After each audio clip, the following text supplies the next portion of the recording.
And a good morning, Birds fans. Appreciate you streaming in here on Birds 365 to Mac and Mac. John McMullen and Jody McDonald. A little bit of a historic show today. Episode 4 of year 3. Add them all up. It's the 500th time Mac and Mac have come your way on Birds 365. I missed a handful of shows. Johnny Mac has had actual duties where he's got to get over and hear from Philadelphia Eagle players, coaches, and the like. But he and I have probably done 425 or 430 out of the 500. Damn big number of them. Johnny Mac, I'm surprised you haven't quit on me yet. I would have quit on me. Yeah, well, happy number 500. By the way, we've only done. You're right. We haven't done. Each of us haven't done. You've done more than me. Probably. I'm probably in the that was a good number, 425 range, but thereabouts. And all of a sudden, I pop on this morning and Jody usually beats me. He beat me today, but there was nobody there, and I'm told you had a green shirt on. I'm like, after 500 shows, you don't know you can't wear a green shirt. So I think that's. But happy 500. I was trying to do an homage to the Eagles because it is our 500th. Birds, Eagles, green, 65, and completely went. Whoosh. Can't wear green in front of the green screen, idiot that I am. So, hopefully, we get to 1,000. We need more reps. That's what it is. Hey, no, if we're doing Birds 365, less reps is more reps. We got to stay healthy. We don't want to be missing shows. That's true. We gotta manage. We gotta load management. Exactly. Remember what team we're talking about here. That would be the Philadelphia Eagles, and we'll talk about it for the next 2 hours. We've got 2 good guests coming your way. Our buddy Brandon Lee Gouton from Bleeding Green Nation gonna hop aboard in less than 20 minutes now. And yes, once again, we're scheduled to have Seth Joyner on. And whenever we get Seth on, it's great. Seth's great wherever he shows up, including, of course, the postgame show here on the JAKIB Media YouTube channel. We kind of get our days mixed up the other day. We were supposed to come on earlier. So I said, Seth, Thursday is our 500 show. You want to be part of that? And he said, count me in for Thursday. So we are banking on Seth joining us in about an hour and 15 minutes. We'll see. Whenever we have a miscommunication in scheduling, your next time up, you do so tentatively. You promote the guests tentatively. So I'm tentatively promoting one of the best guests you can get on when you're talking about Philadelphia Eagles football. That would be Seth Joyner. Hopefully to join us in about an hour and 15 minutes. All right, Johnny Mac, we are officially 3 weeks out from the NFL draft. We're going to talk plenty of draft today and get both BLG and Seth's thoughts on it. But before we go to the draft, I did see the video. I know you were probably on the conference call, the media virtual get-together with the Eagles' backup quarterback for this year, Marcus Mariota. And damn if he didn't look like a guy who just got back from Hawaii. Looked pretty relaxed, was happy to talk to you guys. Checked all the boxes, said all the right things. Yeah, man. I know you're hoping it's one of those weird situations where best case scenario is, Marcus, you look good in the uniform and you never get a chance to play. Just stand there on that sideline, hold that clipboard proudly, buddy. We'd like to have Jalen Hurts play all 17 games. But at least he did seem to understand what his position is on this team as their backup quarterback for next year. Yeah, that's a good thing. And, Marcus, that's what he mentioned. He's been through pretty much everything, being a starter, being a franchise quarterback, being cut, being a backup quarterback to Derek Carr with the Raiders. So he's got a lot of experience going through a lot of things. And, he could be a valuable tool for Jalen Hurts, although I don't think he needs it that much. But it doesn't hurt, to have somebody who's been through pretty much the trials and tribulations, because last year was such a great season for the Eagles. There wasn't a lot of criticism for Jalen Hurts, nor should there have been. But there's going to be trouble up ahead. I mean, look at the greatest quarterbacks of all time. There's hiccups along the way, and he's going to have some adversity at some point. I don't know when, but we'll see. And when you have somebody to lean on, that's a pretty good thing. And then the history of, look, we've got 2 seasons with Jalen Hurts as a starter. You've needed the backup for a short period of time, both seasons. So history says Marcus Mariota will get and an opportunity, hopefully a short one for Eagles fans' sake, whether it's one game like it was in 2021. Because remember, he didn't play 2 games, but the last game they sat him on purpose. So it was really one because of the injury, and probably should have been more, but he fought through it. And then 2 games last year because of the injury. Um, and he's a good backup quarterback. I mean, you can't do much better at backup quarterback than Marcus Mariota. But that's the interesting thing about that position. You want a good backup, but then you pray you don't He have to never play him. gets in. Yeah. It's a bit of an oxymoron. And I think there is something to be said for the experience that he brings, quote unquote, to the room. Because we all sung Howie Roseman's praises when he picked up Gardner Minshew for a day 3 draft pick, and a guy who'd actually been a starter in the league and flashed a little bit. But he doesn't bring the experience that Marcus Mariota does. He was with Jacksonville. Jacksonville decided we're going to go out and take the #1 quarterback in the draft. See you later, Gardner Minshew. He didn't have to go from being the man, being the savior. Gardner Minshew was never the savior in Tennessee. Marcus Mariota was supposed to be the savior in Tennessee. And we talk about this a lot, John, and I don't think it can be undersold.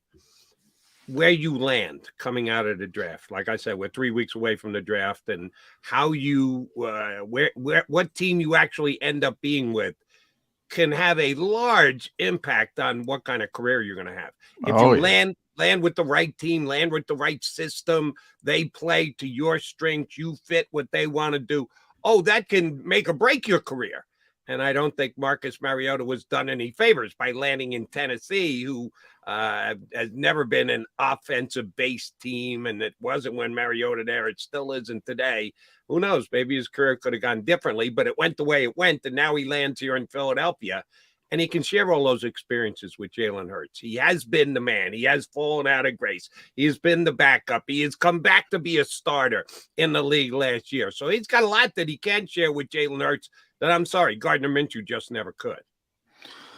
No, you're right. I mean, that's the unique part of it. I mean, very rarely this guy has been a face of a franchise. I mean, he was brought. This is the #2 overall pick in the draft. This guy was supposed to be a superstar. It didn't work out that way, but he had the entire hopes on a city on his shoulders. So he kind of knows the situation Jalen is in now, and there's not a lot of quarterbacks who understand that. Yeah, and certainly most backups don't understand it. So, yeah, I mean, this guy, yeah, he was one of these guys. I mean, people in Philadelphia know because the Eagles were talking about trading half of their team for him. And part of that was Chip Kelly, and part of that was Fletcher Cox, and all the draft picks. And I think it was ironic. It was probably Andy Reid, the reason Marcus Mariota didn't land in Philadelphia, because, Ken Wisenhunt was looking for advice, and Andy told him, if you think you got your franchise quarterback, take the quarterback. I mean, and Andy's right, by the way. And I think people took that wrong, saying he's trying to screw the Eagles. He wasn't trying. He's just giving it, but that's how the NFL works. But if you think somebody's the guy, I don't care. Like this year with Carolina now at #1, whoever you think it is, Bryce Young, CJ Stroud, do everything humanly possible to build around that player, to maximize that player. That's where the Titans were with Ken Wisenhunt. And it was a little bit different because Ken's an offensive guy. Like Mike Vrabel, yeah, it's different. Back then, it didn't work out because Marcus wasn't good enough, to be honest. But, and I do think it became the Philadelphia chip to maximize them better than probably anybody else. But I still don't think it would have worked out because ultimately he wasn't good enough. But he knows that situation. He knows what it's like to be a franchise quarterback. And I do think that could be helpful for Jalen Hurts. Yeah, never was a big Ken Whisenhunt fan. Sounds like you are. I think the guy was kind of overrated. If Andy gave him good advice, and good on Andy, and your point about Andy trying to screw the Eagles being off point, I agree wholeheartedly with, because Andy did it himself. When he needed Donovan McNabb, he took Donovan McNabb. When he needed Patrick Mahomes, he moved up in the draft to get Patrick Mahomes. So that was certainly Andy's philosophy. Go get yourself a franchise quarterback and do what you have to make sure that you get him.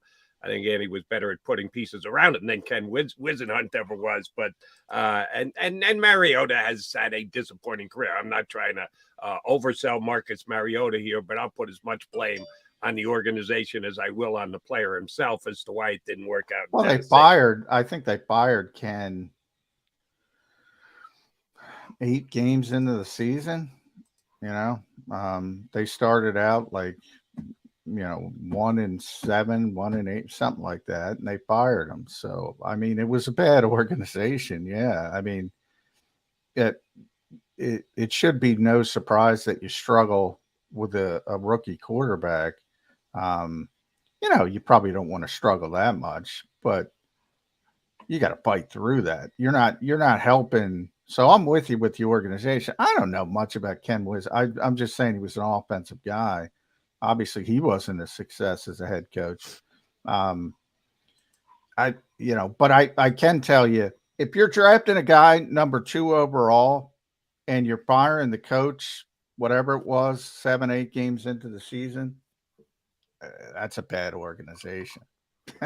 Yeah, I would tend to agree. So that's why I'll cut Marcus Mariota a little slack. And again, if he has to play for the Eagles next year, I think they're in an actually better position than they have been the last 2 years with Gardner Minshew, because his game more mirrors Jalen Hurts, not on the level of it, but same type of player, the ability to run the football, can continue to call the same amount of RPOs that you will call, which you probably didn't do and shouldn't have with Gardner Minshew. So I actually think it's an upgrade at the position for the Eagles. We just hope we never get to see him, Marcus, because we hope Jalen Hurts can play all 17 games and you look damn good in that Eagle uniform sitting on the sideline. All right. And that was the big news yesterday. I got a chance to finally hear from the Eagles' backup quarterback. Yesterday, the Eagles on the free agent market signed no one, because the free agent market has diminished to basically a trickle at this time. And we are still 3 weeks out from the draft. And for me, John, having followed the league for 30 years and how free agency worked, well, they haven't had free agency for 30 years, close to it, but as the top guys come off and then you start to get slower and slower, and the guys that are left, you're wondering why they're still left and the like. The draft is one of those key demarcation days, because do you want to sign before the draft? Because if there's a team and you're close and you're negotiating and they might just take a player at your position in the draft and then, oh, by the way, oops, never mind. That offer we had on the table for you is no longer there. Or they go to the draft, they think they might take a player. There's never a player that they like. The draft comes down. They keep passing on a position you're at. You can actually increase your value. You can say, yeah, look at that. They didn't even take a wide receiver. They should certainly match my asking price. Which way do you think the leverage goes as you lead up to the draft? If you were a player, do you think you'd prefer to sign before the draft, wait till after the draft, because it's something that comes beyond your own control, but it can either hurt you or benefit you? How big a day is the draft for guys who are still sitting out there as free agents right now? Yeah, at this point, I'd say, you mentioned that term demarcation line. I think as you've seen, free agency kind of has slowed to a trickle now, because we've sort of reached that imaginary demarcation line in free agency where it's probably better to wait for the draft. And if you're a wide receiver, for instance, and somebody doesn't get a wide receiver in the draft or doesn't get what they wanted in the draft, then all of a sudden you can pick and choose. You can have your agent saying, well, this team still needs a receiver. This team still needs a tight end. This team still needs an offensive lineman. So I think at this point, it's probably better to wait until after the draft and sort of pick and choose, because you're talking about 1-year deals now anyway. So from a common sense standpoint, if you're a player, especially if you're a veteran player, I mean, you want to pick the best situation to where you can get playing time. And who knows, we always talk about get on the market next year. Depends your age and all that kind of stuff. But, if you're a 25, 26-year-old guy um, who's still in the prime of his career, I would wait at this point and try to pick and choose where you land. Um, Very similar to undrafted free agency after the draft, where you gotta lean on your agent and say, all right, who needs what? Um, Especially if you're a high profile undrafted free agent, guy who's expected to get drafted or something of that nature. You got to trust that you're put in the right spot, because if you go somewhere that for whatever reason you want to play for the Eagles because you're from the area or you think it's a good organization or somebody else, and you say, I want to play for the Eagles, and you go to a place where they have a ton of depth, it's not going to help you. Um, it's going to help you to find the situation that needs that particular player. Same thing with those veteran guys on free agency. And that's why you've seen it. Well, two reasons. Also, people are preparing for the draft, so they're hyper focused on the draft. And you might see a guy sign here and there, but it's pretty much already slowed to a trickle. Yep. Free agency. But it does play both ways. If you're a free agent, at least you are now being able to judge a roster, and you can look at every single team and see what kind of depth they have at your position. Undrafted guys in the draft don't know or anybody. They're not drafted yet. They're not eligible yet. They're not available yet to do it. You got to wait until after the draft to find out, oh, shoot, I didn't get drafted. Well, who did draft and who has what position? So there is a little bit of difference between the two, because free agents right now can try and sell themselves to a team on a potential spot. It is kind of cutting edge stuff. It can either work for you or it can work against you. What we know is it has slowed immensely. So we have no new Eagle free agent signings to talk about. And if we get one between now and the draft, I think John and I agree on that. Yeah, that's about it. The Eagles and most everybody, you got one or two across the Yeah, and league, I think receiver would be the most likely position if they are going to sign somebody sort of in that draft proofing mode we talk about, all the players they've signed. There's one position I look at that say, I thought they would have signed a receiver by now to a 1-year deal, one of that group, lottery ticket group. Sorry, Quez Watkins. I think wide receiver 3 is a position that the Eagles should be looking to upgrade. Well, I don't even think it's about wide receiver 3 necessarily. I mean, you'd like to have the competition. I do think Nick is, in other words, I don't think it would be about Quez Watkins, because remember they lost Zach Pascal as well, and we joke about that, but then if you look behind those guys, it's Britton Covey. Right. It's Devin Allen. There's no real sort of developmental prospect. Those guys are pretty limited. I mean, let's be honest. There's no real developmental prospect that you could say, well, maybe if things go right. And that's why I thought it's more about what's behind Quez Watkins. Sure, you want competition, but what's behind him is the reason I thought they would have signed a draft-proof player. Here's the reason why I think it's more about wide receiver 3 than wide receiver 4. Because number one, Quez had a bad year. And number two, the Eagles were pretty damn lucky. Devontae Smith and A.J. Brown did not miss time last year. And that's kind of the exception, not the rule, that your top 2 star wide receivers don't miss any significant time. So they never had to elevate their wide receiver 3 to wide receiver 2. Can they get that lucky again this upcoming season? You hope so, but you don't know so. That's why I think they need to be looking to more than just a draft-proof guy. They need to be looking for an upgrade at that wide receiver position. Will they get it with any of the remaining free agents, or will they actually use a second or third round pick in the draft? We don't think it's going to be a first. All right, well, let me put it this way, and I'll put this question to BLG. Brendan Lee Gowton going to join us in just a second. Is there a chance the Eagles will use their second pick in the draft? Whatever that is, it is currently slated at number 30, and we know how he loves to move and shake. Whether it's moving back a little or sitting right at 30 or even moving up, I doubt moving up. Any chance that the Eagles take a wide receiver with their second pick in the draft for you, Johnny Mac?